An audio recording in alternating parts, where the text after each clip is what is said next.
Namu Myoho Renge Kyo.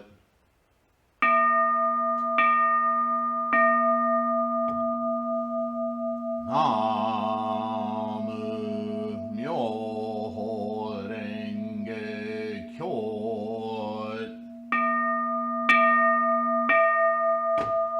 Namu Myoho Renge Kyo.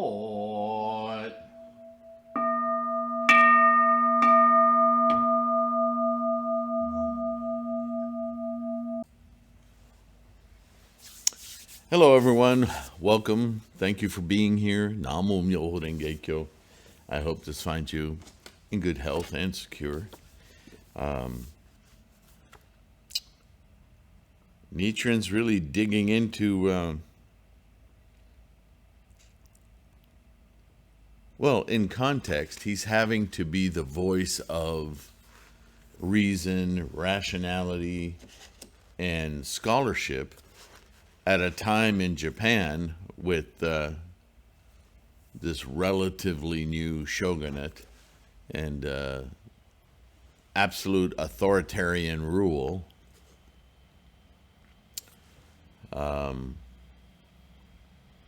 Samurai everywhere. The threat of life and death is daily.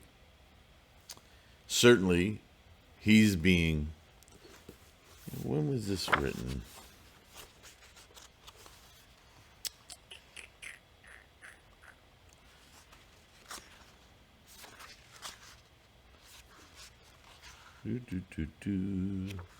Oh, come on.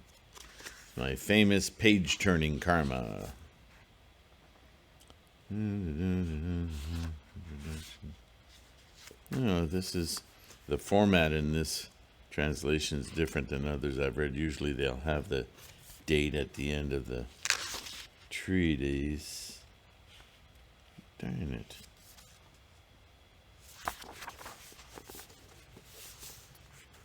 Be nice to know if this is pre or post exiles. I won't spend much more time here.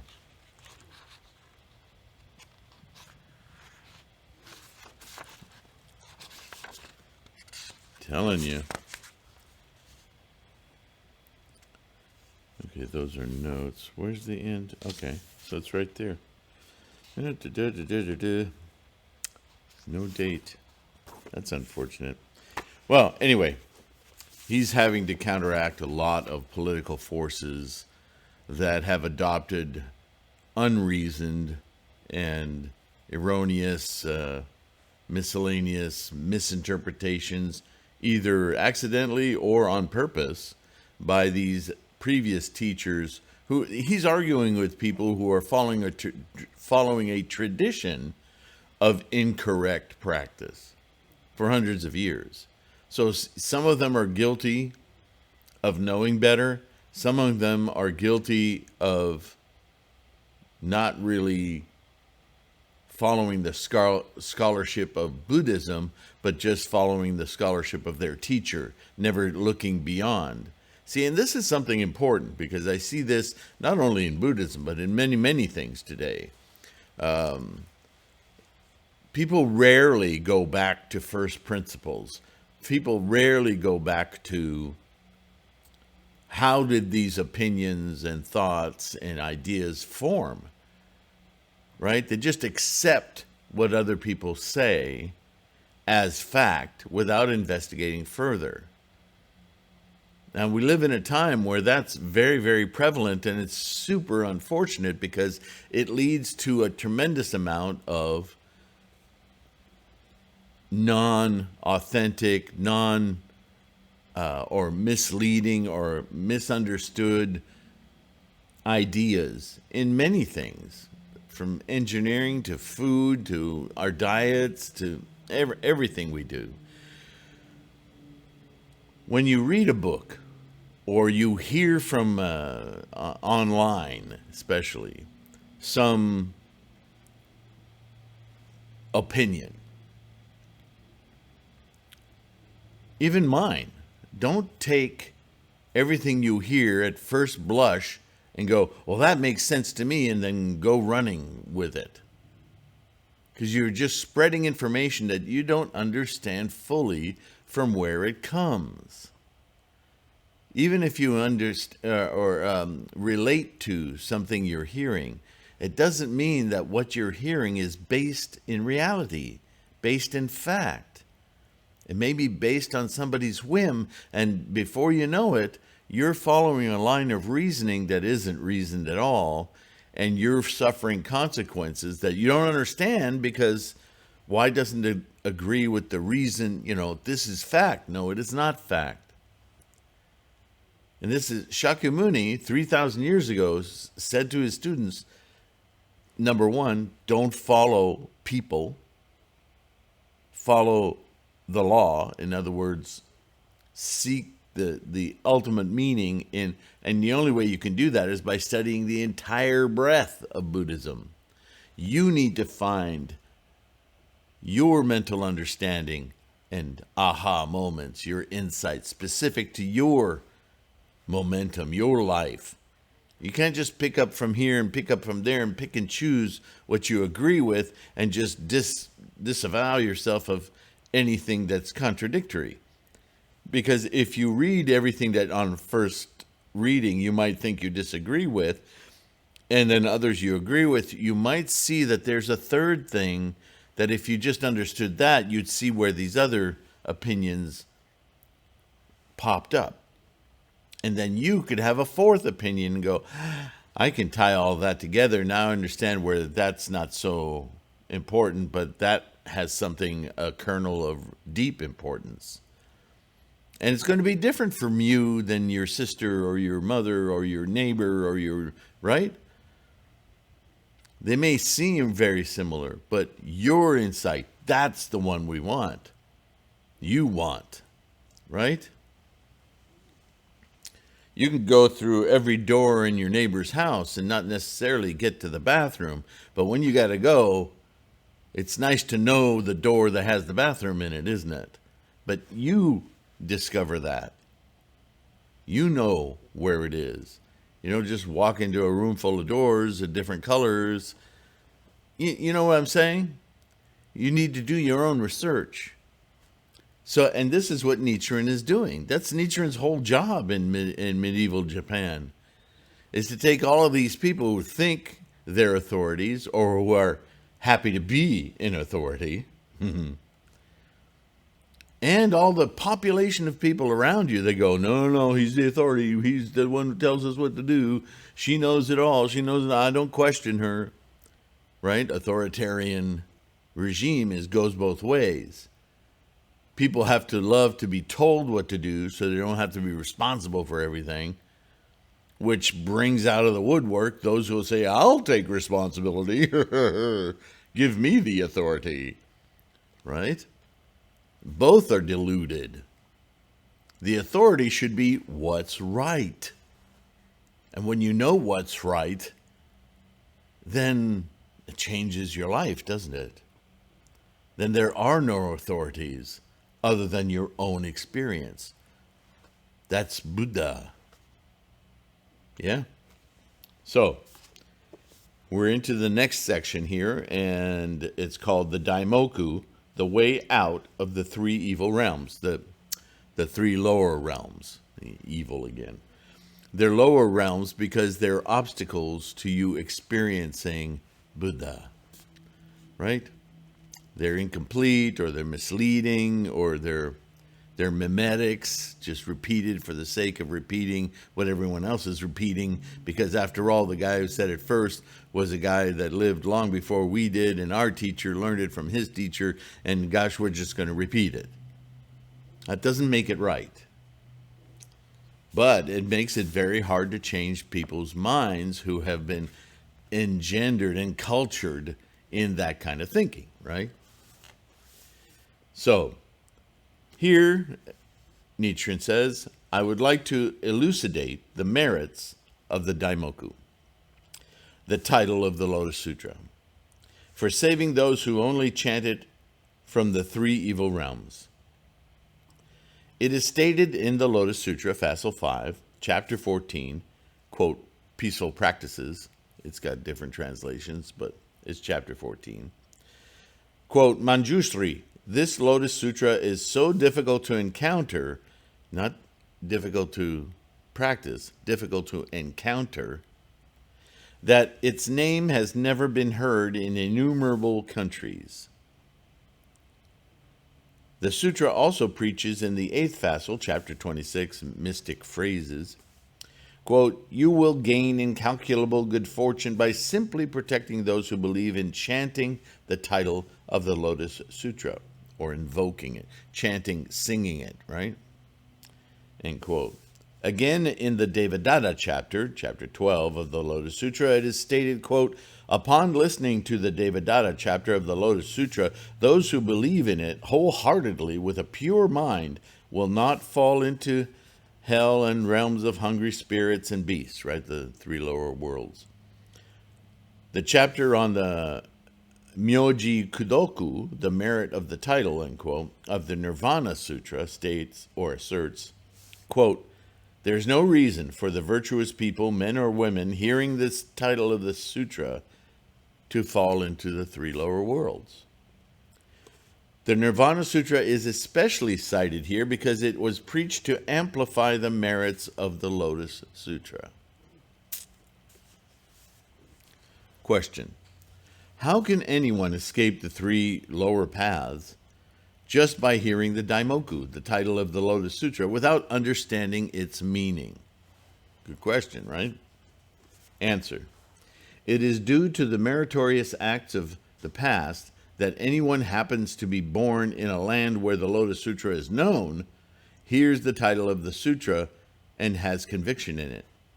Even though he is ignorant and wicked in this life, wicked being not directed by his Buddha mind, but by his avarice, his possessing mind, and attached mind. Because of the meritorious acts in his previous life, he can believe in this sutra upon hearing its name. As a result, he will not fall into the evil realms. Now, let me explain something.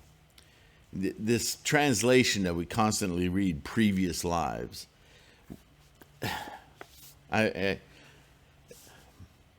beyond rewriting all of this and going and learning these Japanese and Chinese and Sanskrit and, Gandharan scripts and so on and so forth, and translating them myself, which I wish I had the time in this lifetime to do, because I would in a heartbeat.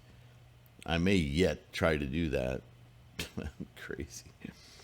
But I know that when we hear Nichiren talking about previous lives, he's quoting things from previous sutras, translations from Shakyamuni's sermons.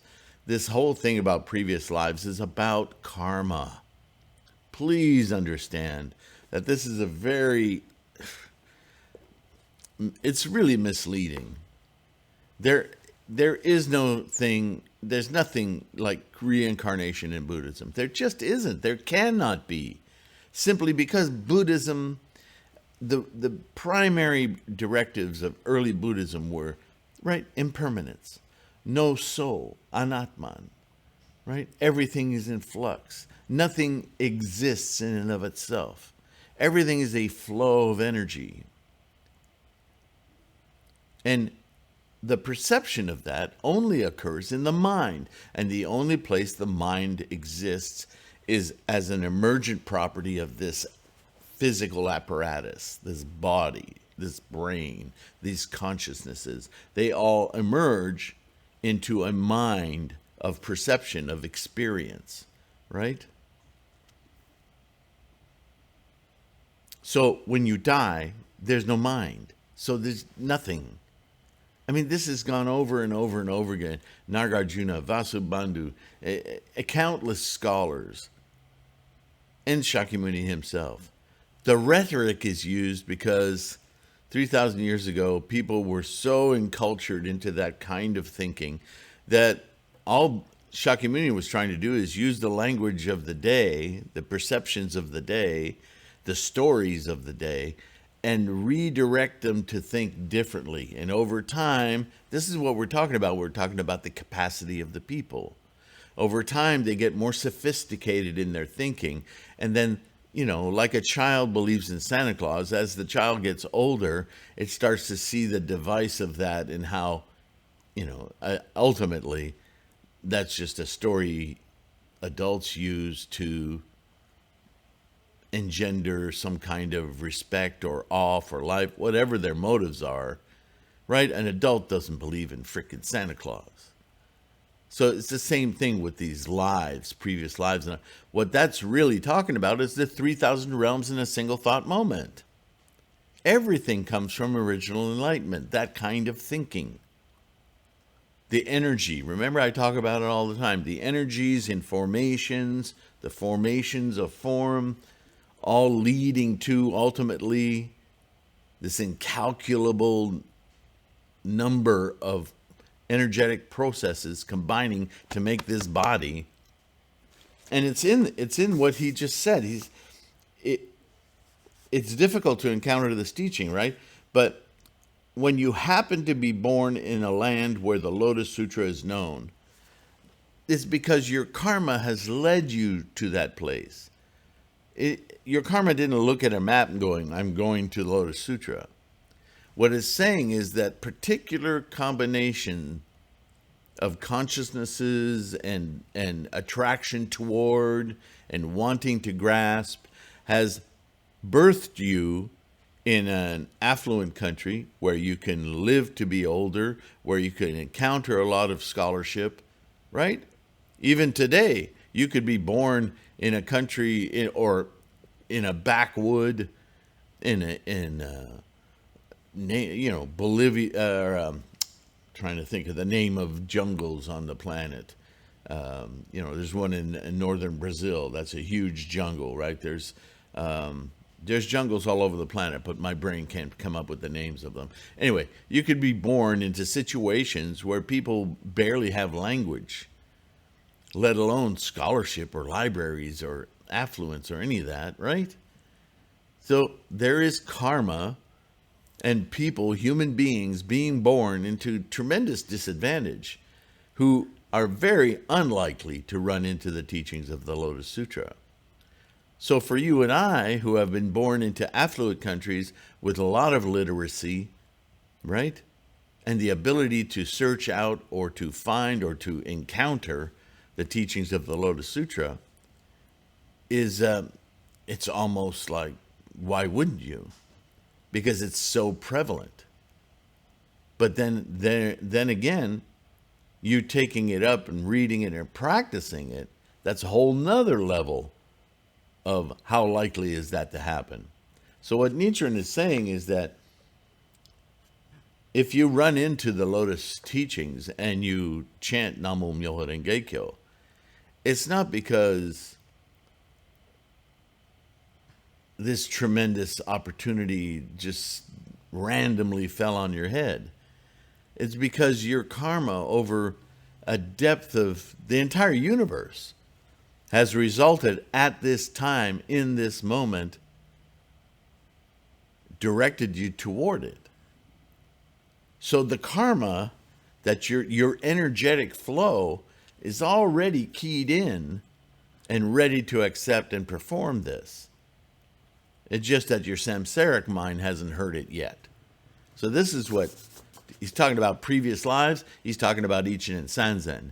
He's talking about not your previous life as a human, but your previous, what led up to your instantiation of being a human, has inculcated in it these energies. So you're already primed. Make sense? And I wish it was clearer in these translations. I don't know why it isn't, because the more you study, the more obvious it becomes that that's what they're talking about here.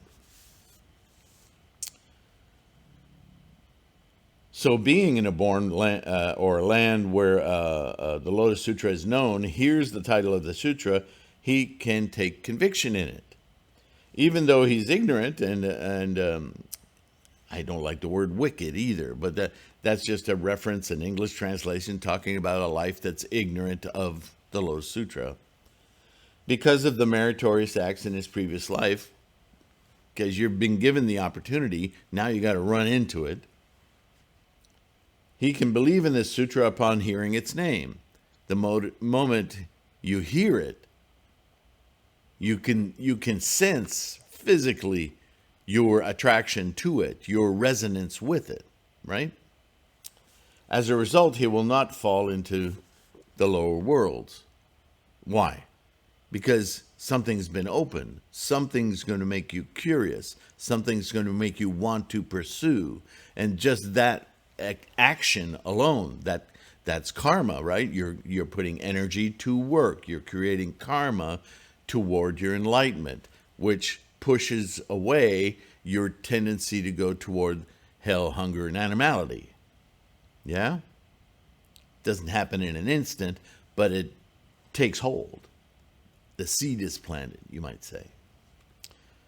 Another question. Is there evidence of meritorious acts in past lives? And here we go now. Answer. The Lotus Sutra, Facile 2, Chapter 3, on, quote, a parable, states, quote, he who believes in this sutra, in this life, must have seen the Buddha, shown respect to him, given offerings and listened to him preach this sutra, end quote. The sutra also suggests in the 10th chapter on, quote, the teacher of the Dharma, suppose there are those who, upon listening to even a verse or a phrase of the Lotus Sutra, will rejoice even for a moment of thought. Remember 3,000 realms in that single thought moment? To even a verse or a phrase of the Lotus Sutra will rejoice even for a moment of thought after the extinction of the Buddha, so on and so forth. You should know that such persons made offerings to 10 trillion Buddhas in previous lives. Again, not previous human lives, but the karma that is manifested in this life has experienced, has come through the potential. Remember, energy is potential. The potential for Buddhahood is in everything in the entire universe. So this is a way of saying that at this modern time, at this age of capacity, we have developed as a human species through eons of time to be prepared to instantiate Buddha in this manifested body. We may have been too confused 3,000 years ago, 1,000 years ago, 10,000 years ago, but slowly we've been moving to this point of the latter age where we can quickly, immediately instantiate something we know to be fundamental, where we wouldn't have been so sure before. This is why the Lotus Sutra is so important to us, because in this age of phantasmic distraction, we need direct experience. Otherwise, we won't bother. And that's the degeneration, the loss of the teaching. So wouldn't it make sense that a whip, although it makes noise as it goes through the air, because it's traveling faster than the speed of sound, and that last crack of the whip, that's a sonic boom that happens at the end of the whip. And then there's no more whip. The whip exists, but the whipping is over. We're in that stage where all of this energy has built up and translated to the tip. And now we are here where we can spark that moment of enlightenment, right? So that's what previous life just means. Ichinen Sanzen. It means this inculcated, energetic collection of forces that have manifested into a human now in this time period is exactly ripe for the harvest of Buddha in your mind. The Nirvana Sutra, amplifying the Lotus Sutra, preaches, quote, those who received guidance from Buddhas as numerous as sands of the Hiranyavati river, aspiring for Buddhahood in previous times, will be able to believe in this sutra without slandering it in this debased world. Exactly what I just said. This debased world, referring to this time period of man that's just so inundated with pleasures to get attached to. We need something extraordinary to divert our attention to our enlightenment. Yeah?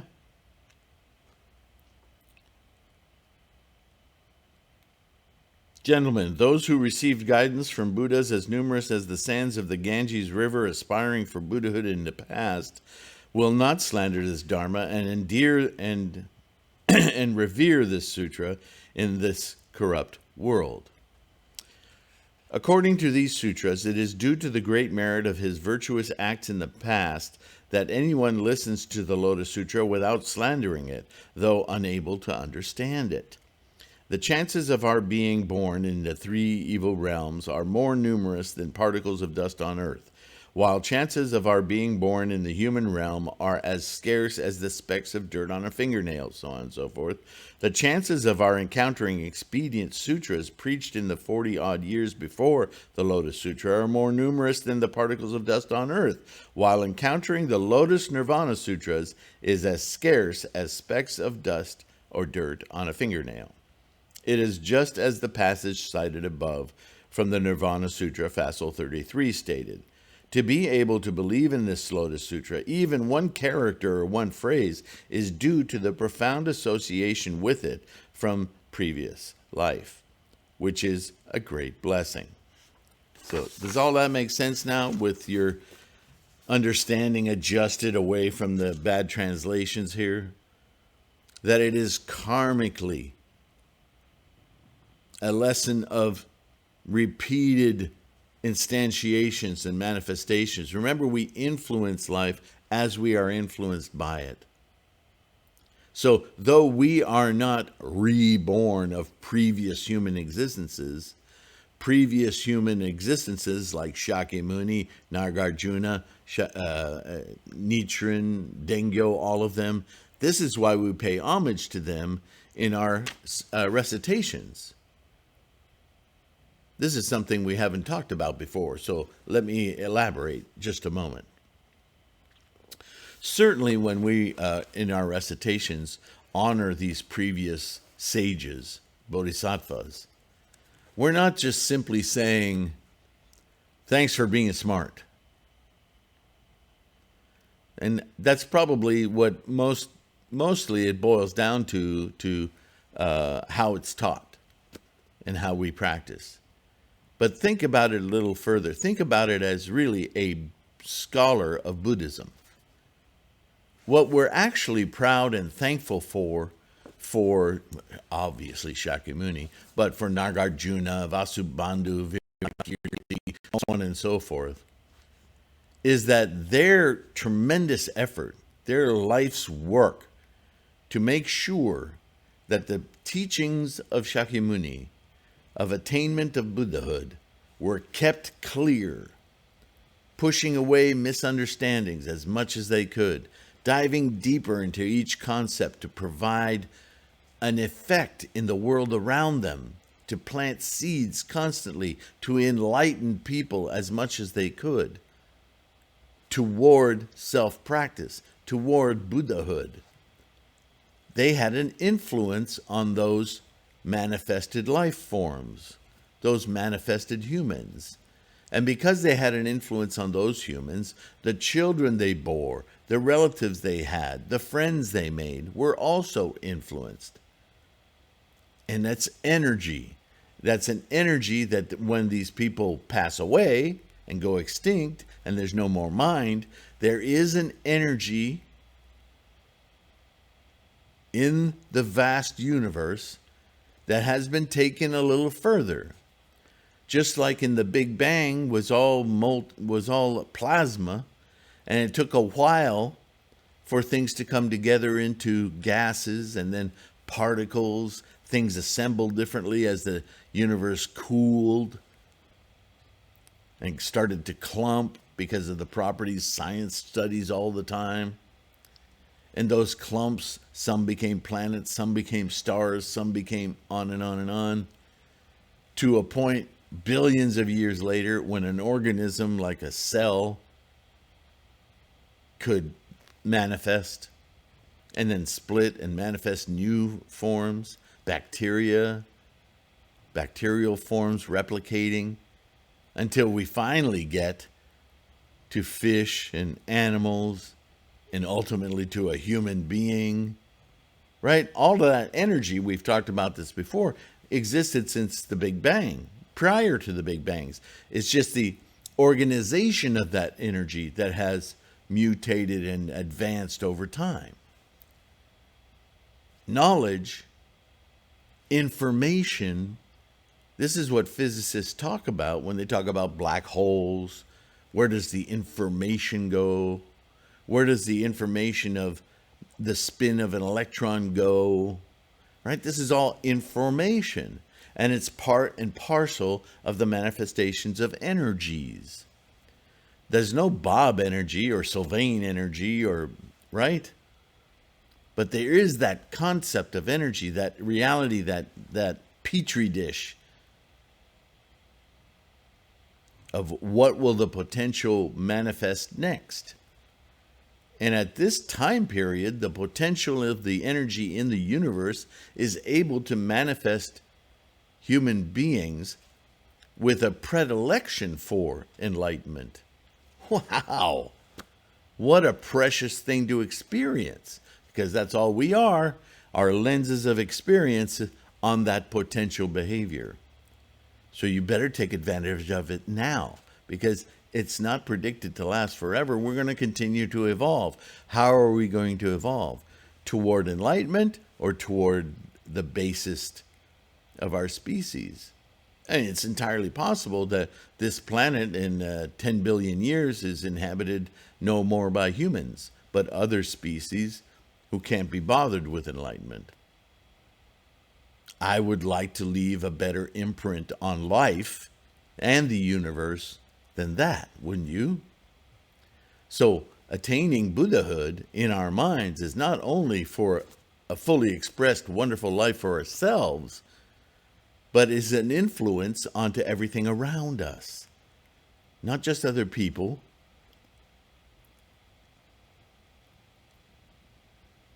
That's an important context to grasp. And it's kind of, it's a little difficult. Most people, I would wager, don't really think about the depth of meaning in that. But when we honor Nichiren and all these bodhisattvas prior to us, that is the aspect of their scholarship that we're deeply appreciative for, because they made an imprint on the potential of the universe. They made an imprint on the future manifestations of this potential, so that we, in this time, in this 10,000 year period, can get curious and apprehend what it is to instantiate Buddha in our minds.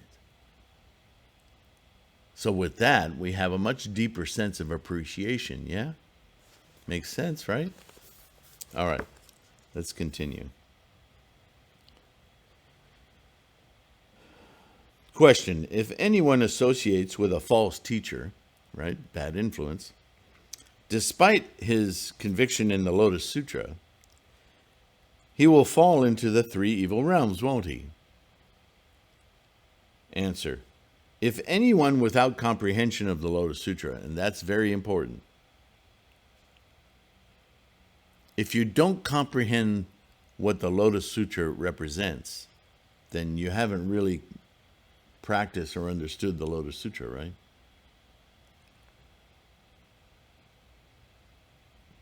If that person meets with bad influences of expedient teachings and retreats from the true teaching, well, I'm going to quit practicing this Buddhism and I'm going to go do yoga for enlightenment, right? He will, without fail, fall into the three evil realms because of his error of putting conviction in the wicked teaching. It's not. I'm not saying that practicing yoga is wicked. Yoga is wicked. That's not what I'm saying. But if you're practicing Buddhism for your enlightenment, and you walk away from the Lotus Sutra and believe that you're going to attain enlightenment through a physical practice of yoga, and the teacher of that yoga class is telling you this, then you're having a very bad influence on your potential for Buddha in your mind, because you've walked away from the most direct path of doing exactly that. That's what all of this is about, right? Those who despise and persecuted Bodhisattva never disparaging, for instance, fell into the hell of incessant suffering, though faithful to expedient teachings. Those who had associated with the Lotus Sutra at the time of the great universal wisdom Buddha have been unenlightened for as long as 3,000 dust particle kalpas, because they had retreated from the Lotus Sutra, believing in expedient means. See, in all cases, this is taking it's the story of the physician with the 3 boys that got sick. 3 boys? I think it was 3. And then one of them was so sick that he believed that his father was giving him not medicine but poison, and refused to take it. Remember? And then the physician father had to pretend to leave and send a messenger back saying, I died, so that his son, who was stubborn about not taking medication, would be so woefully sad at losing his father that he, even if he thought, well, I'm going to join my dad and take this poison, he actually took the medicine, got better, and saw the error in his ways. Right? It's that kind of story over and over again.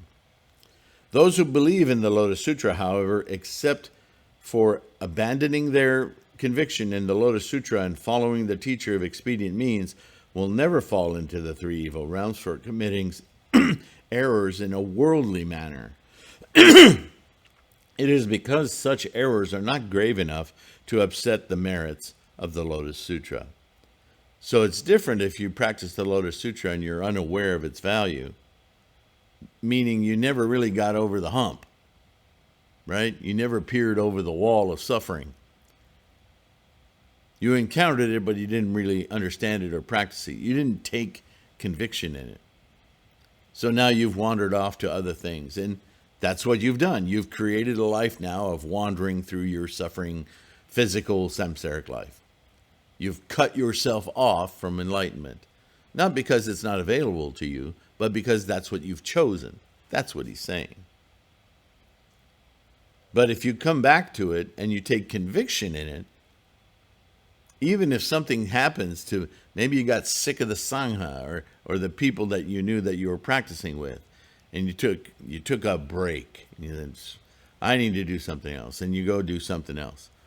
The merits you achieved from Myoho Renge Kyo are still with you, but you're going to be suffering. You're going to be back into the hell of incessant suffering, the samsaric life of attachment and belonging and losing and fear and all of that.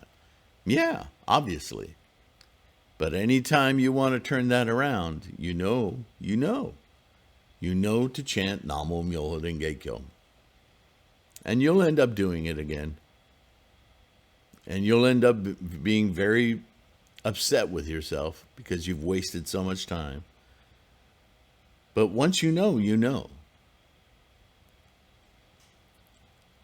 That being said, if you go off and badmouth it and influence others negatively, well, that's a whole new set of karma that you're creating for yourself. So I don't wish that on any of it. None of us, of course. We would never do that, right?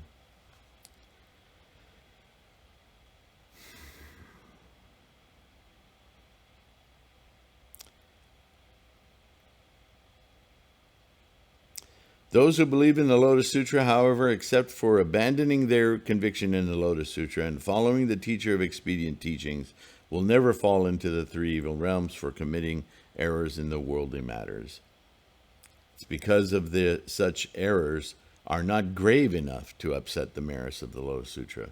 unless you badmouth the Lotus Sutra. That's a different story. We've already talked about that, right? Here's another question. How is Japan concerned with the Lotus Nirvana Sutras? In his day, right? Answer, the Lotus Sutra, Facile 8, Chapter 28, on the encouragement of the Bodhisattva Universal Sage, declares, quote, I will have it, this sutra, spread throughout this world and not be eradicated after the extinction of the Buddha, end quote. It also states in the 7th Facile, Chapter 23, the previous life of Medicine King Bodhisattva, you must propagate it, this chapter, widely in this world and never let it be destroyed, end quote. The Nirvana Sutra, Facile 9, states, likewise, this Nirvana Sutra, a Mahayana Sutra, should be widely propagated for bodhisattvas in the south. In the vast universe, the Buddha himself has chosen the south to be where the Lotus Nirvana Sutras should be spread. Of the lands in the south, Japan especially is the land where the Lotus Sutra should be disseminated. Oh, I'm going on and on. One more question. Do you have any evidence of that? Answer. Seng Chao, disciple of Kumarajiva, writes in his postscript to translating the Lotus Sutra, quote, meeting Tripitaka master Suryana Soma and receiving a copy of the Lotus Sutra from him, Tripitaka master Kumarajiva was told that just as the sun has set over the western mountains, the Buddha has passed away in India, but the residual of his teachings continue to shine in the northeast, and that as this sutra is closely related to the lands of the northeast, you should respectfully transmit it and spread it there, end quote.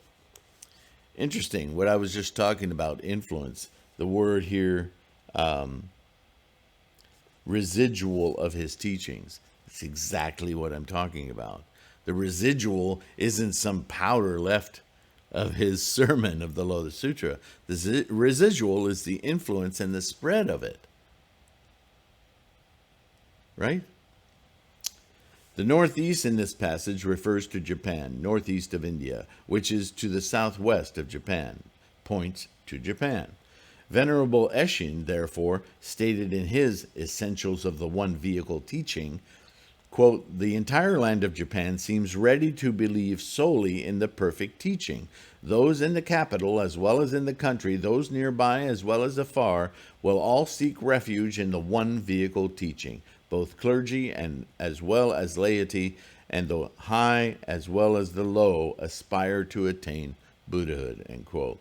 I meditate that both the clergy and laity of Japan in this life are ready to cast away their long-standing habit of putting faith in the collection of passages on the Nembutsu and believe in the lucid statements in the Lotus Nirvana Sutras, relying on what was said of Japan by Sheng Chao and Eshin, and trying to gain peace of mind by practicing the Lotus Sutra.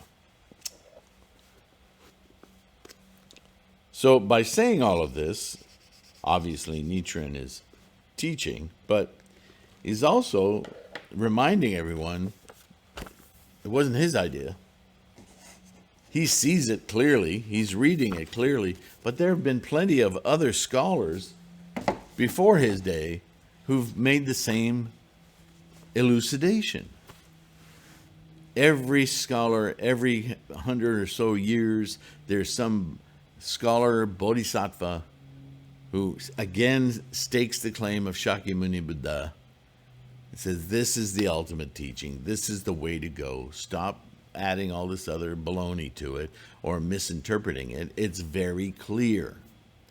Over and over and over again. That's why these people are noted in history throughout India, throughout China, throughout Korea and Japan.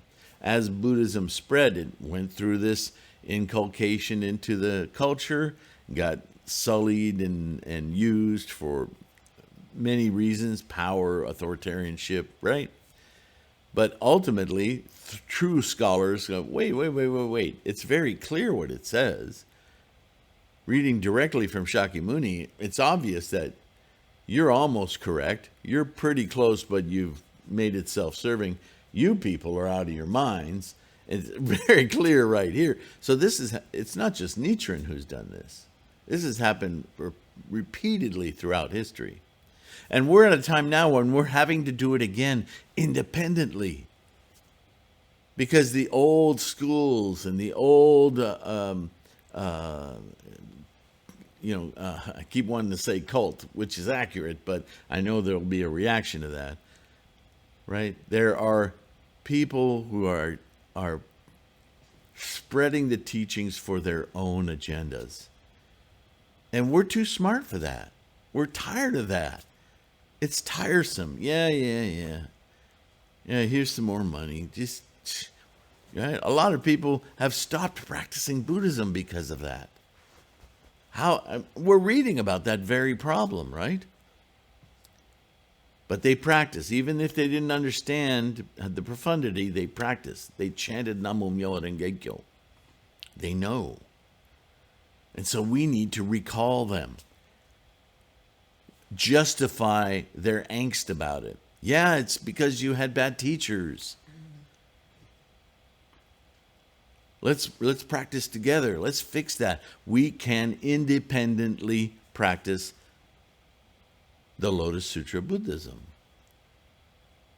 We're independent. Well, we're doing exactly as Shakyamuni taught. This is a self-practice. That is the Lotus Sutra, a self-practice. We help each other study and give ourselves confidence, but we can't give each other our enlightenment. Only we ourselves can do that. And being like-minded in our Sangha, we can support each other's activity of doing that. Hooray! We're practicing correctly. Namu, I am present, I am ready to do this, to instantiate Buddha in my mind. Myoho Renge Kyo. How amazing is that? Yes, this is the time. This is why I repeat sometimes how proud I am of your practice.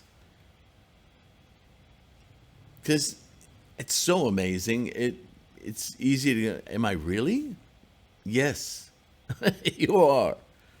All right? Have confidence.